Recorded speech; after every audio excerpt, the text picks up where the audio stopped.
દેશમાં કાયદો સમાન છે, કાયદો બધાના માટે સરખો છે, પરંતુ કેટલાક લોકોને વર્દી મળતાની સાથે જ કાયદો પોતાના બાપનો હોય, કાયદો પોતાના ખિસ્સામાં લઈને ફરતા હોય તે રીતે લોકો સાથે વર્તન કરતા હોય છે અને લોકોના આ વિડીયો વાયરલ થાય, તેમની સામે ફરિયાદો થાય અથવા તો કોર્ટમાં તેમની સામે રજૂઆતો થાય ત્યારે તેમની હવા નીકળી જતી હોય છે। આવા પોલીસ કર્મચારીઓ આપણે અનેક વખત જોઈ ચૂક્યા છીએ, ત્યારે આવા પોલીસ કર્મચારીઓને ગૃહમંત્રી દ્વારા સબક શીખવાડવા જોઈએ, કારણ કે ખાખી આવા પોલીસ કર્મચારીઓના લીધે બદનામ થઈ રહી છે।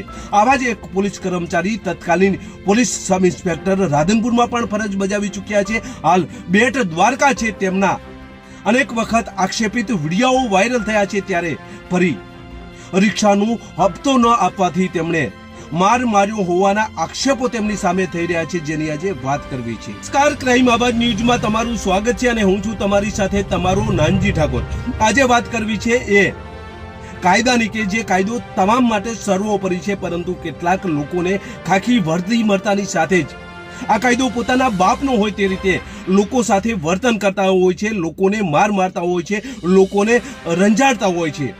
આવા અનેક વખત વિડીયો પણ વાયરલ થતા હોય છે, અનેક વખત તેમના સામે ફરિયાદો પણ થતી હોય છે, અનેક વખત રજૂઆતો પણ થતી હોય છે અને રજૂઆતો થયા બાદ કાં તો સમાધાન કરવા માટે તેમની ફરજ પડતી હોય છે, અથવા તો જો કોઈ અરજદાર કોઈ ફરિયાદી સમાધાન ના કરે તો તેમની કોર્ટમાં હવા નીકળી જતી હોય છે। આવી ઘટનાઓ આપણે અનેક વખત જોઈ ચૂક્યા છીએ।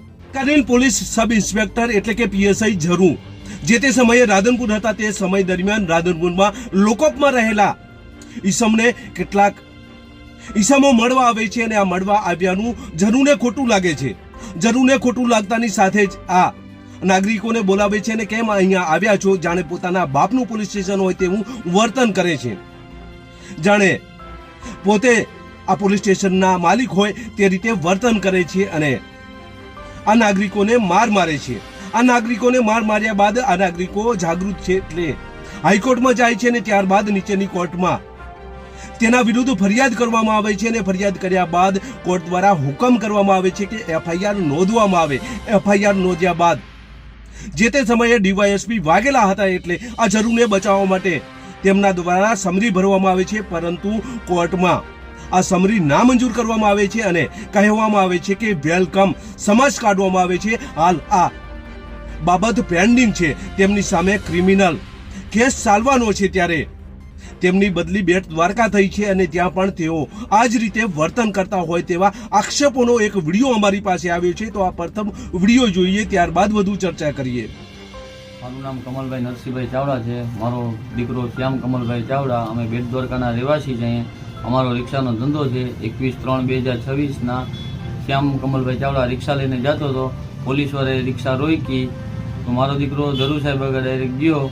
ઝરુ સાહેબ મારવાનું ચાલુ કરી દીધું ને બે પોલીસવાળાએ અમને ગારું આપી, વિશુભા ગોહિલ ને દેવસીભાઈ આહિર। એટલે શ્યામ કમલભાઈ ચાવડા ઘરે આવીને સૂઈ ગયો।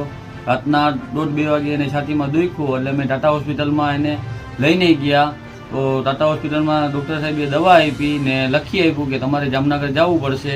એટલે અમે હોસ્પિટલ ગયા, અહીંયા જીજી હોસ્પિટલમાં, અને ડૉક્ટર સાહેબને બધી વાત કરી કે અમને ઝરુ સાહેબે માર્યો છે ને અમે પછી ઘરે આવીને આવતા રહ્યા। ને પછી અમે મારા દીકરાએ ડીએસપી સાહેબને અરજી કરી ઝરુ સાહેબ વિરુદ્ધ ને બે પોલીસવાળા વિરુદ્ધ, ને મારવાનું કારણ એ કે અમે હપ્તો આપતા નથી ને બીજી રિક્ષાના 1000-1500નો હપ્તો લઈએ છીએ।